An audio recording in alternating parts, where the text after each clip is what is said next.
Eu quero falar nessa noite com você e o tema da minha mensagem é nunca será igual. Olha para quem está do teu lado e diga para essa pessoa, nunca será igual.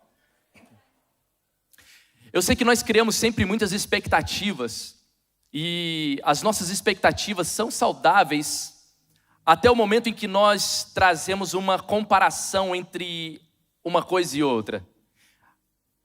As expectativas, elas sempre vão estar pautadas em uma comparação.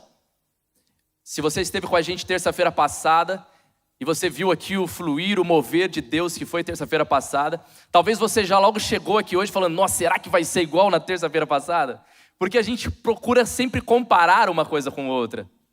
É incrível porque quando você tem um filho e você dá o seu amor a esse filho, por exemplo, eu tive um filho há 4 anos atrás e agora minha filha com 2 meses, e é incrível porque apesar de serem filhos do mesmo pai e da mesma mãe, nunca é igual. É verdade ou não é? Quem tem mais de 2 filhos aí, né, Ronaldo e Rosana?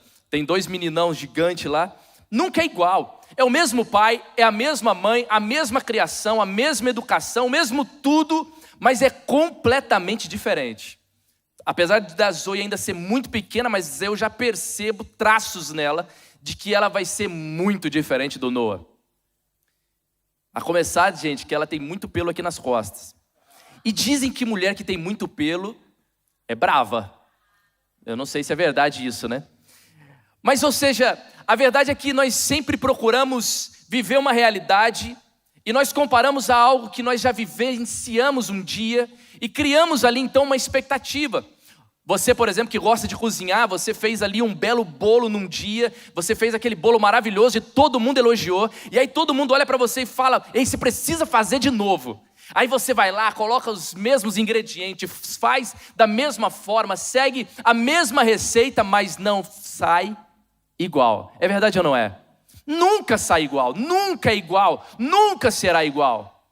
E nós precisamos entender essa realidade, e eu quero trazer isso através desse texto aqui, que falou muito ao meu coração há tempos atrás.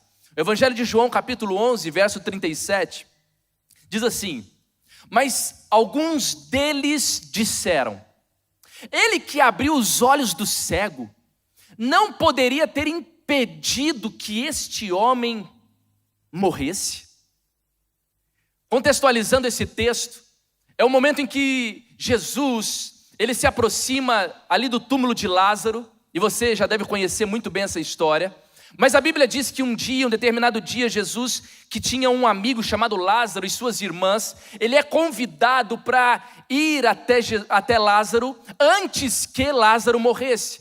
Lázaro estava enfermo, e as irmãs de Jesus chegaram para ele e disseram, o senhor precisa de ir em casa, porque o nosso irmão está morrendo. Mas por uma estratégia, por uma ideia, por um pensamento de Jesus, ele preferiu deixar. Dias depois ele vai ao encontro de Lázaro. E se quiser colocar a musiquinha aqui, me ajuda, viu? E se tiver algum pentecostal aqui também, vai me ajudar nessa noite. Dias depois ele vai ao encontro de Lázaro, e quando ele se aproxima, a Bíblia diz que eles chegam até Jesus e diz, por que você demorou tanto? Por que nós te chamamos há 4 dias atrás? Por que o Senhor chegou só agora? O Senhor esperou ele morrer. E aí alguns olharam e viram Jesus ali chorando e chegaram e disseram, mas por que ele fez isso? Ele que abriu os olhos do cego, ele que fez com que os cegos voltassem a ver, não poderia ter impedido esse homem de morrer? A verdade é que talvez eu e você diríamos a mesma coisa. Nós olharíamos e diríamos, Jesus, mas por que o Senhor deixou ele morrer? Se o Senhor é soberano sobre todas as coisas, o Senhor sabe de todas as coisas, o Senhor que já curou tantas pessoas, já fez tantos milagres, por que deixou ele morrer? Essa talvez seja a nossa grande pergunta, o nosso grande questionamento. E é verdade, muitas vezes nós olhamos para Jesus e dizemos, por que o Senhor fez isso? E nós insistimos para que Deus faça sempre da mesma forma que um dia nós já vimos. Nós olhamos e dizemos assim, Senhor, se o Senhor fez dessa forma, o Senhor vai fazer de novo. Alguém já fez essa oração algum dia? Se o Senhor fez desse jeito, o Senhor vai fazer mais uma vez. E aí você fica ali esperando e Ele não faz. E a gente insiste com Jesus em dizer, não, o Senhor tem que fazer de novo, o Senhor já fez uma vez, faz de novo. Mas a verdade é que Ele olha para mim, para você e diz, eu realmente fiz e eu faço, mas eu faço novas todas as coisas. Eu não faço do mesmo jeito. Em um determinado momento eu te livro no deserto, em um outro momento eu te livro do deserto, num outro momento eu te livro na cova do leão, outro momento eu te livro na fornalha ardente. Eu é quem decido como eu vou fazer. Uma coisa é certa, eu faço nova todas as coisas. Eu e você precisamos entender essa realidade, que Deus, Ele nunca fará do mesmo jeito. Olha para quem está do teu lado e fala isso para essa pessoa: Deus nunca vai fazer do seu jeito. Não existe uma maneira, uma forma padrão de Deus agir. Ei, meu irmão, por isso você precisa parar de comparar o milagre do outro com o seu. Se Deus fez na vida do outro, não significa que Ele vai fazer na sua vida do mesmo jeito. Ele vai fazer, mas Ele fará de forma nova. Não procure limitar o poder e o agir de Deus com as suas próprias experiências. Nós limitamos a Deus e colocamos Ele como se dentro de uma caixinha e dizemos: Senhor, o Senhor fez assim de um jeito, faz de novo. Eu me lembro que quando nós chegamos aqui na América, alguns anos atrás, há 4 anos atrás, eu e minha esposa viemos com um recurso, e nós dissemos assim, dentro dos nossos cálculos: bom, com o que nós temos, nós vamos conseguir pelo menos 6 meses viver aqui, pagar o aluguel, pagar isso, pagar aquilo. E a nossa estratégia era exatamente essa: 6 meses a gente se estrutura, depois a gente vê o que a gente faz. Mas a gente não sabia que quando você vem para a América, você tem que pagar muitas coisas que ninguém no Brasil te avisa. E aí você chega aqui e dá um para cá, dá um para lá, dá um para cá, dá um para lá, e você dá dinheiro e você fica: meu Deus do céu, o que está acontecendo? Eu sei que aquele recurso de 6 meses durou 2 meses. E nesse meio tempo nós compramos um carrinho velho de um amigo nosso, que foi muito generoso e parcelou para a gente $4.000. Demos 2.000 de entrada e parcelamos os outros 2 em 4 vezes. Fizemos um bom negócio. E nós pagamos a primeira parcela, pagamos a segunda, pagamos a terceira. Na 4ª e última parcela, já não tinha mais. O dinheiro já tinha acabado. E aí a gente olhou um para o outro e falou: e agora, o que nós vamos fazer? E a gente não sabia nada, a gente não tinha ideia do que fazer, como nós iríamos fazer. Talvez aqui para alguém $500 é pouco dinheiro, mas para a gente era muito. Ainda é bastante dinheiro. Mas na época, meu Deus do céu, era muito. E aí nós olhamos e dissemos: o que a gente vai fazer, meu Deus? E eu me lembro que a minha esposa olhou para mim e disse assim: amor, vai para a construção. Essa é sempre a alternativa, né, Murilo? Vai para a construção. Vai, levanta cedo e vai. E nada contra a construção, mas eu olhei e falei: Jesus, me ajuda, Jesus. Eu entrei no meu quarto e eu comecei a orar diante de Deus. Eu comecei a orar, falei: Jesus, faz um milagre, Jesus. Faz um milagre, Jesus. Eu não quero ir para a construção, Senhor. De repente meu telefone tocou. Um amigo meu me liga, de Manaus. E aí, Jason, tudo bem? Eu falei: cara, que legal, você está aqui. Ele falou assim: meu, tô aqui em Orlando, vamos almoçar hoje? E aí eu, feliz da vida, falei: claro, vamos. Aí a Aline estava ouvindo, ela falou: como? A gente não tem dinheiro para pagar o almoço? Eu falei assim: amor, não sei. E aí de repente ele mandou uma mensagem falando assim: ei, mas olha, eu vou levar um amigo, pode? Aí eu olhei e falei assim: cara, para quem não tem dinheiro para pagar nem o próprio almoço, levar um amigo, tá tudo certo. Vai piorar tudo mesmo. E nós fomos, almoçamos, passamos ali a tarde com aquele rapaz e com o seu amigo. No final daquele almoço, a minha esposa estava grávida, já era o último mês, era março isso de 2017. Nós já estávamos pertinho de nascer. E aquele amigo do meu amigo olhou para a Aline e disse: você está grávida de quantos meses? Daí a Aline falou. Ele olhou assim e falou assim: eu queria dar um presente para o seu filho então. Ele pegou a carteira dele, tirou assim as notas, contou e colocou na mão da Aline. Na hora nós seguramos assim, né? Tipo, dá mesmo, não pega de volta não. Ô, irmão, obrigado, Deus abençoe. Terminou tudo, ele falou: não, e deixa que eu pago o almoço. Eu disse: oh meu Deus, obrigado. E ele ainda pagou o almoço. Na hora que a gente entrou no carro, era óbvio, a gente fez exatamente isso que você está imaginando. A gente pegou o dinheiro e contou para ver quanto tinha. Chuta quanto tinha? $500.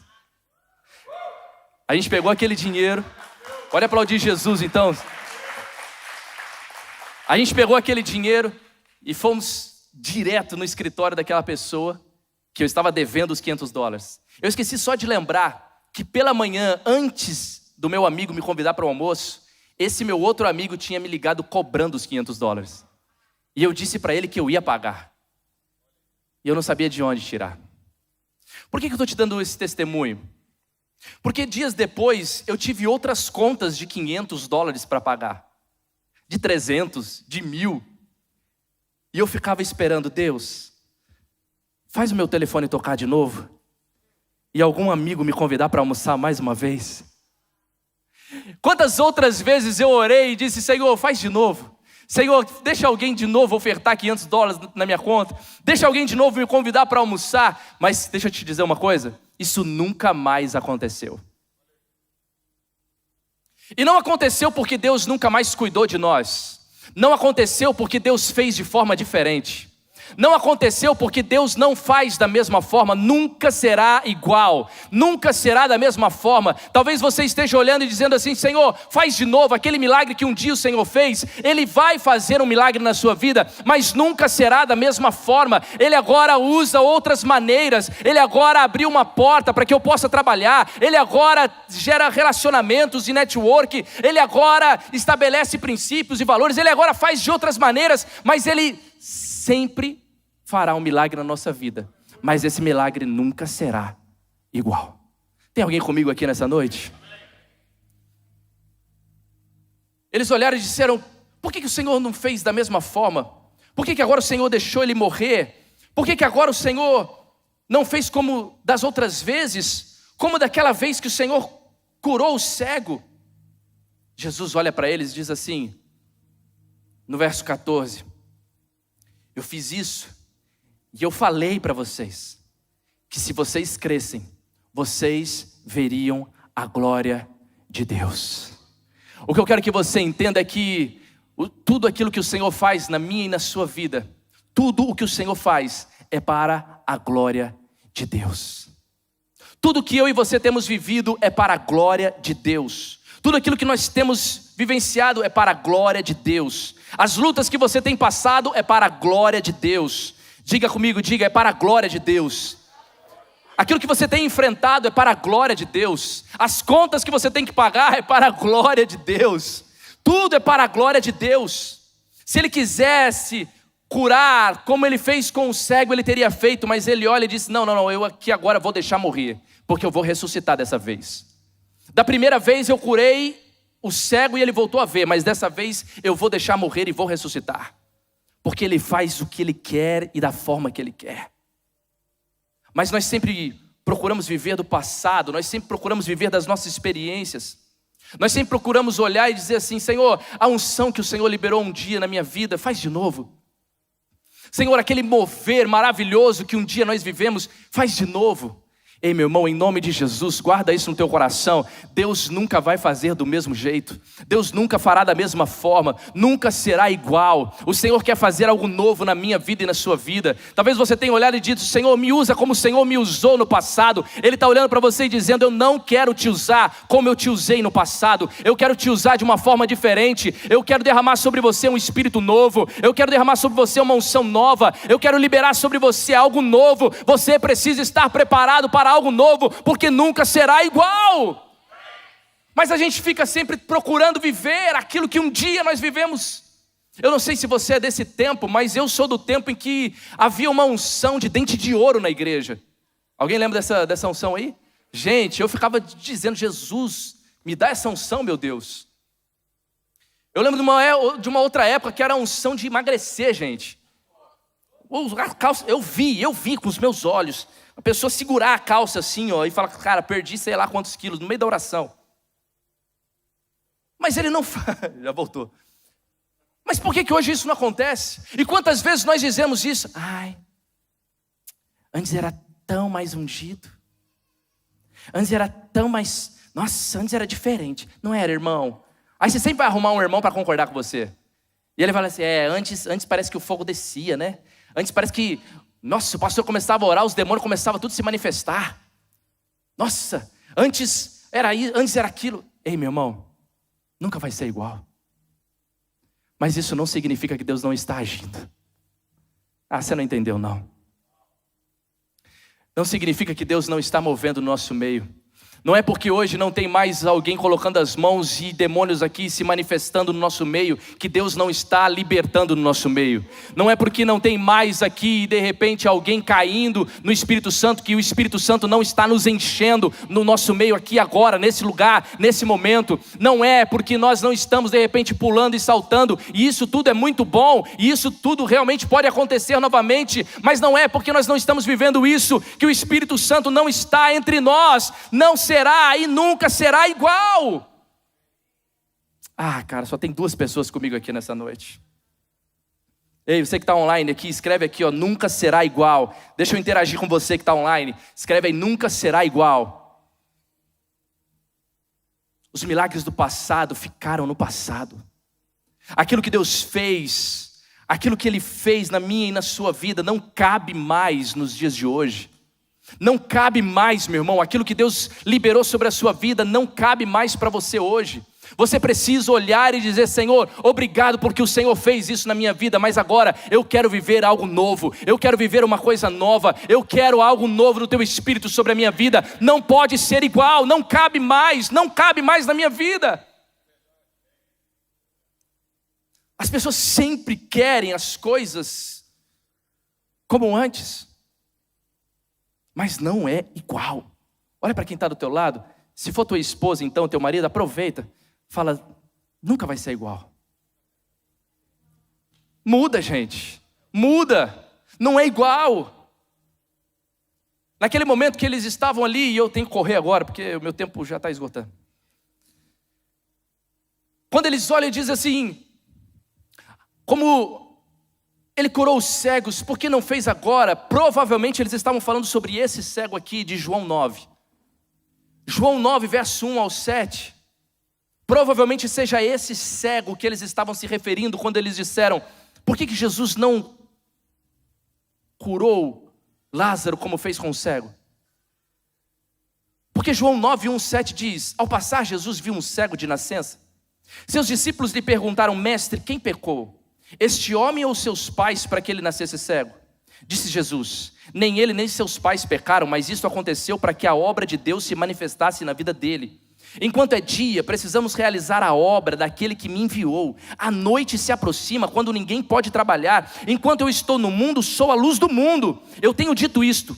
E ele cuspiu no chão, misturou terra com saliva, aplicou aos olhos do homem, e então lhe disse, vá lavar-se no tanque de Siloé, que significa enviado. O homem foi, lavou-se e voltou vendo. O que é mais incrível nesse texto, e se você pegar a tradução King James, que é a tradução original, a Bíblia diz assim, e Jesus passou e viu o homem que era cego. Pega isso comigo em nome de Jesus.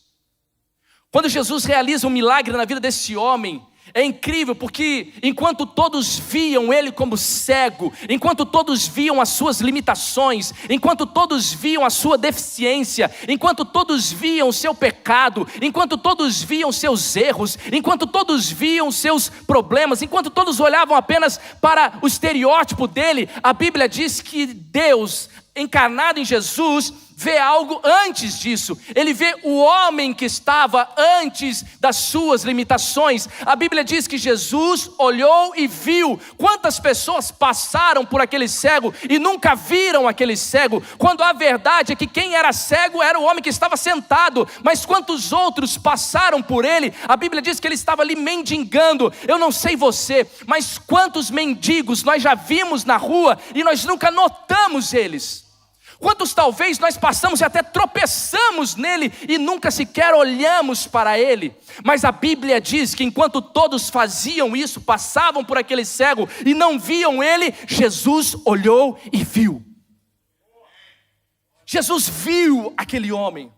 E a Bíblia faz questão de dizer o homem cego de nascença. Ele viu o homem antes de ver a sua deficiência.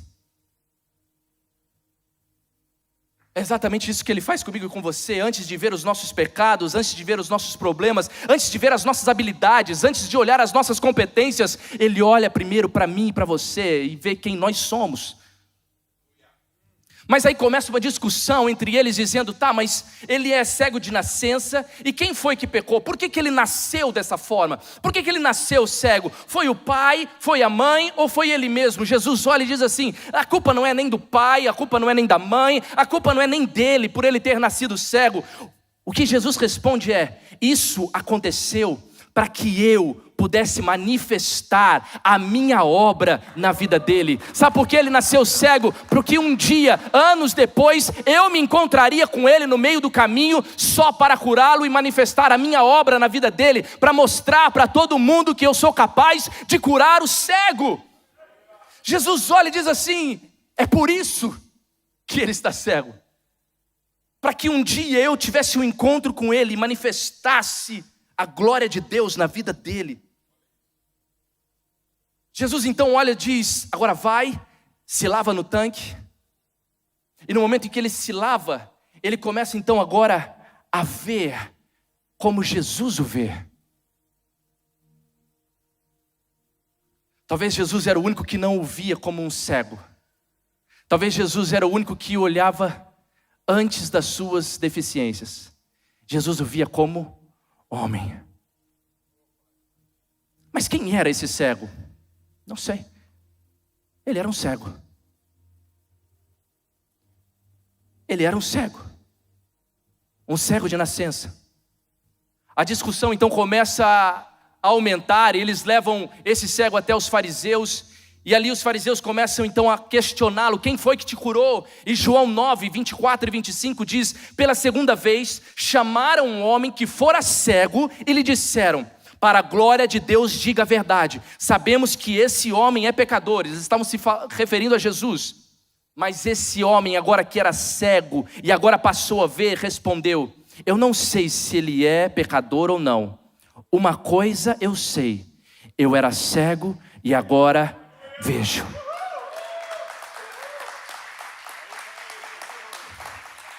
Ele está dizendo o seguinte, ei, eu não sei se Jesus fez dessa forma ou se fez de outra. Eu não sei se Jesus fez ontem, fez hoje, fez pela manhã, eu não sei como, eu não sei quando, eu não sei porquê, eu não sei de que forma, eu não sei porque ele me escolheu, eu não sei porque ele me viu, eu não sei porque ele me achou, eu não sei porque ele quis que eu fosse curado, eu não sei. Mas uma coisa eu sei, eu era cego e agora eu vejo.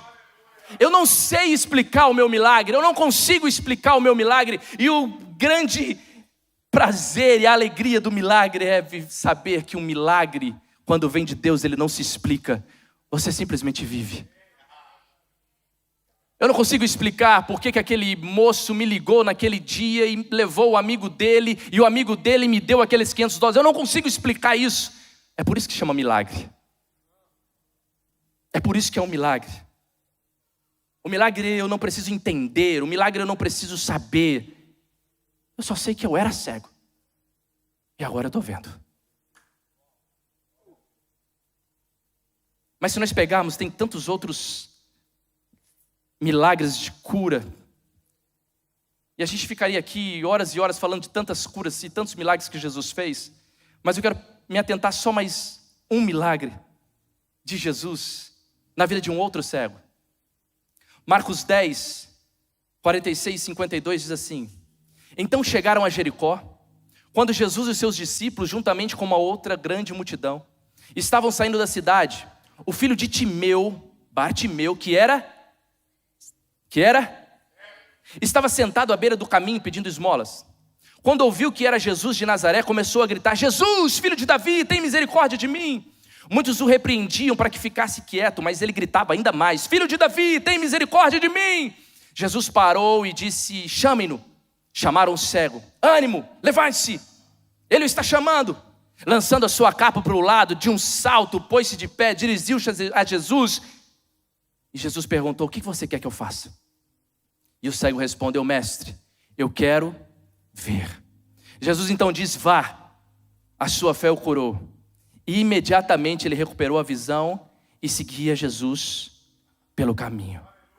Eu quero encerrar aqui te mostrando algo que é incrível. Porque quando você olha esse texto, você vê então agora um outro cego. Esse outro cego agora, ele tinha um nome. E o interessante é que no primeiro cego, aquele que nós vimos, no primeiro caso, as pessoas o conheciam pela sua enfermidade. As pessoas olhavam e diziam: esse é o cego de nascença. Já nesse segundo não, as pessoas o chamam pelo nome: esse é Bartimeu. No primeiro caso, os pais daquele cego se recusam a defendê-lo. Quando eles levam os pais daquele cego até os fariseus, e os fariseus perguntam: quem foi que curou seu filho? Os pais daquele cego de nascença olham e dizem assim: olha, ele já tem idade para ele mesmo responder. Eles estavam morrendo de medo de serem expulsos do templo. Então a verdade é, eles olham e dizem assim: não, a gente não vai defender ele não, ele que se vire. Ele não tinha nome. Apesar de ter pai, é como se não tivesse. Já nesse segundo caso, o filho, ele carrega o nome do seu próprio pai. A Bíblia diz: ele era Bartimeu, filho de Timeu. Ele não só tinha um nome, como ele também tinha um pai. No primeiro caso,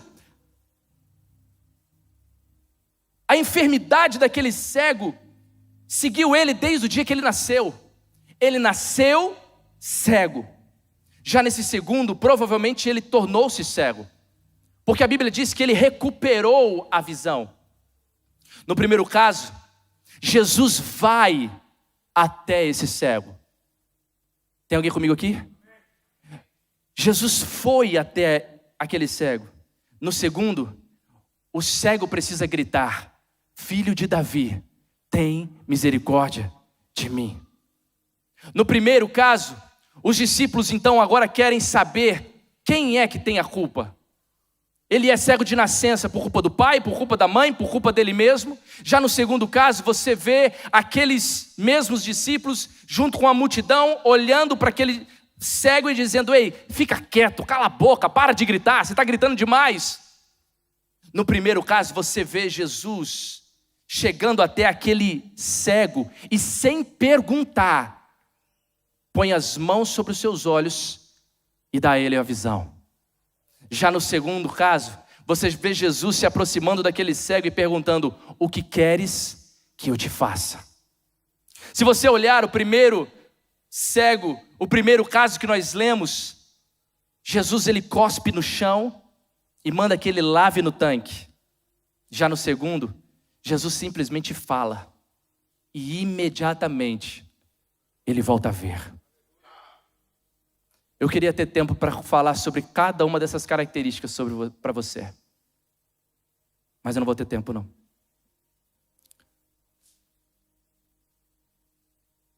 O que eu quero é que você entenda e que você saia daqui nessa noite entendendo que não importa como Jesus irá fazer, não importa se Jesus vai cuspir no chão, se ele vai fazer lodo, se ele vai liberar uma palavra. Não importa se Jesus vai até você ou se você precisa ir correndo ao encontro de Jesus. Não importa se você tem um nome ou se você não tem. Não importa se você tem um pai ou se você não tem pai. Não importa se as pessoas estão te acusando e estão tentando achar em você o culpado, ou se de repente estão olhando para você dizendo: cala a boca e para de falar isso, vai viver a sua vida. Não importa a maneira que você se encontra com Jesus, não importa como será o seu encontro com Ele. Ei, meu irmão, você precisa entender isso em nome de Jesus. Nunca será da mesma forma, nunca será igual. Não importa como Jesus vai fazer, o importante é que Ele vai fazer na sua vida. Ele vai fazer na sua vida. Ele vai fazer na sua vida.